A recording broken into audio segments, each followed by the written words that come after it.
یہاں موجود میرے مشفق و مربی اس مجلس کی صدارت کر رہے ڈاکٹر حافظ عبدالمنان طرزی صاحب، ڈائنامک اور فعال D M doctor Chandra Shekhar Singh کی نیابت کر رہے اس مجلس کے کنوینر جناب وسیم احمد صاحب اور موجود مہمانان، میں سب سے پہلے منتظمین کا شکر گزار ہوں کہ انہوں نے مجھے اس مجلس میں بولنے کا موقع دیا۔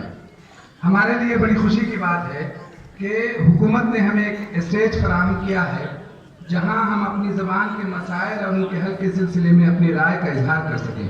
یقیناً اس کے لیے وزیر اعلیٰ نتیش کمار بھی مبارکباد کے مستحق ہیں۔ میرے خیال میں پہلی مرتبہ بہار میں یہ موقع دیا گیا ہے کہ ریاست کے تمام اضلاع میں ہر سال اردو آبادی حکومت کے اسٹیج سے حکومت کے افسران کے سامنے اپنی زبان کے مسائل کو بیان کر سکے۔ گرچہ یہ بات خراب سمجھی جاتی ہے کہ حکومت کے اسٹیج سے حکومت کے خلاف کوئی بات بولی جائے، لیکن عقل مند اور دوررس گھر کا گارجین گھر کے تمام افراد کو یہ موقع فراہم کرتا ہے کہ وہ کمیوں اور کوتاہیوں کو بھی بیان کر سکے۔ یہ پروگرام گزشتہ 2-3 سالوں سے ہو رہا ہے، لیکن ہمیں افسوس کے ساتھ کہنا پڑتا ہے کہ ان 3 برسوں میں اردو آبادی نے جن مسائل کی طرف اشارہ کیا ہے اس کے حل کے لیے ٹھوس اقدام نہیں کیے گئے ہیں۔ ہمیں اس پروگرام کے ساتھ یہ محاسبہ بھی کرنا چاہیے کہ جن مسائل کو سامنے لایا جا رہا ہے وہ کس حد تک پورے ہو رہے ہیں۔ اگر ہم اردو زبان کی بات کریں تو اردو کو عوامی اور سرکاری سمیت مختلف سطحوں پر مسائل درپیش ہیں۔ آج ہم جب بار بار اردو کے مسائل کے لیے بیٹھ رہے ہیں تو اس کا مطلب بھی یہی ہے کہ ہماری زبان بیمار ہے اور ہم اس کا علاج کرنا چاہتے ہیں۔ حقیقت یہ ہے کہ اردو کی بحالی کے لیے خود اردو آبادی سب سے بڑی ذمہ دار ہے۔ ہم اپنے گھروں میں اردو کو خود مناسب مقام نہیں دے پا رہے ہیں، ایسے میں حکومت سے اردو کو زندہ کرنے کا مطالبہ کرنا لایانی ہے۔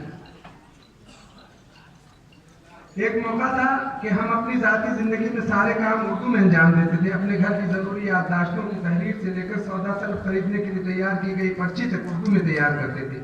تعلیم کا میڈیم اردو تھا، لیکن رفتہ رفتہ ہم اردو والے اب اپنی ذاتی زندگی سے اردو کو بے دخل کر رہے ہیں۔ ضروری یادداشتیں اور نوٹ بھی ہم اردو میں درج نہیں کرتے۔ تعلیم کا میڈیم اب ختم ہوتا جا رہا ہے۔ اس میں صرف اردو ہی نہیں، ہندی زبان بھی اسی مسئلے سے دوچار ہے۔ ہم اپنے بچوں کو انگریزی میڈیم میں پڑھانا قابل فخر سمجھتے ہیں، اردو کی تعلیم بس واجبی کسی دلانا ضروری سمجھتے ہیں تاکہ بچہ اپنی تہذیب سے واقف ہو سکے۔ حالانکہ ہم یہ بھی جانتے ہیں کہ تہذیب اور کلچر سے ہمارا رشتہ بہت کمزور ہو گیا ہے۔ ہم نے اپنی زندگی مغربی تہذیب کے سائے میں ڈھالنا شروع کر دیا۔ ایسے میں ڈھیلی ڈھالی تہذیب کو سیکھنے کے لیے زبان کو سیکھنے میں ہماری دلچسپی کس حد تک ہو سکتی ہے، اس کو سمجھا جا سکتا ہے۔ ہمارے گھروں میں اردو رسالے اور اخبارات کی کوئی جگہ نہیں ہے اور دیگر کتابیں بھی اردو میں پڑھنے کے لیے ہمارے پاس وقت نہیں ہے۔ میں ایک اور بات کی طرف آپ کی توجہ مبذول کرانا چاہتا ہوں کہ جب ہم اردو زبان کے سلسلے میں گفتگو کرتے ہیں تو بڑے فخر سے کہتے ہیں کہ یہ بڑی میٹھی زبان ہے، غزل کی شاعری کی زبان ہے، یہ دلوں پر راج کرتی ہے، کانوں میں رس گھولتی ہے۔ یہ سارے اوصاف زبان کے ایک حصے کو ظاہر کرتے ہیں اور محض رومانی وصف ہے۔ رومانیت ایک قسم کی جذباتیت ہے جو بہت دیر تک ہمارے ساتھ نہیں رہ سکتی۔ آپ اس کو دوسرے الفاظ میں یہ کہہ سکتے ہیں کہ یہ رقص و سرور کی زبان ہے۔ رقص و سرور بھی زندگی کی ضرورت ہے، مگر ایک حد تک ہی۔ اگر سب کچھ ناچ گانے ہی ہو جائے تو زندگی کی ترقی ممکن نہیں ہے۔ زندگی کی ترقی کے لیے فنون لطیفہ کے ساتھ ساتھ سائنس اور ٹیکنالوجی کی بھی ضرورت ہے۔ زندگی کے لیے دیگر تمام عمرانی علوم میں اعلیٰ علوم اور تحقیقات کی ضرورت ہے، جس کے بغیر ہم ترقی نہیں کر سکتے۔ تمام علوم کا میڈیم زبان ہوتی ہے۔ ہمیں کہہ لینے دیجئے کہ ہماری زبان کا رشتہ اعلیٰ اور جدید علوم سے کٹ گیا ہے۔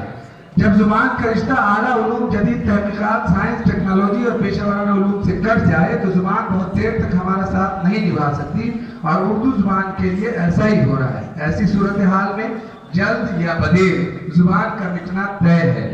ضرورت اس بات کی ہے ہم اعلیٰ علوم سے اس زبان کا رشتہ جوڑنے کے لیے پیش قدمی کریں، اور یہ صرف حکومت کی پیش قدمی سے نہیں ہو سکتا بلکہ ہمیں بھی اس کے لیے پیش قدمی کرنی ہوگی۔ اپنی زبان سے محبت کرنی ہوگی اور اس زبان سے تعلق رکھنے والے جو اعلیٰ تعلیم یافتہ لوگ ہیں ان کو اپنی تحقیق اس زبان میں بھی پیش کرنی ہوگی۔ سرکاری تعاون سے جو اکیڈمیاں اور ڈائریکٹوریٹ چل رہے ہیں ان کے جانب سے ہر سال سیمینار کے انعقاد اور کتابوں کی اشاعت کے لیے لاکھوں روپے تعاون دیے جاتے ہیں۔ یہ سیمینار اور کتابیں اردو شاعری، فکشن اور اردو تنقید و تحقیق کے اطراف ہی گھومتے نظر آتے ہیں۔ ہونا تو یہ چاہیے کہ ایک مخصوص رقم سائنس اور ٹیکنالوجی اور دیگر عمرانی علوم کی تحقیقات اور شخصیات اور سیمینار اور کتابوں کی اشاعت کے لیے مختص کیے جائے۔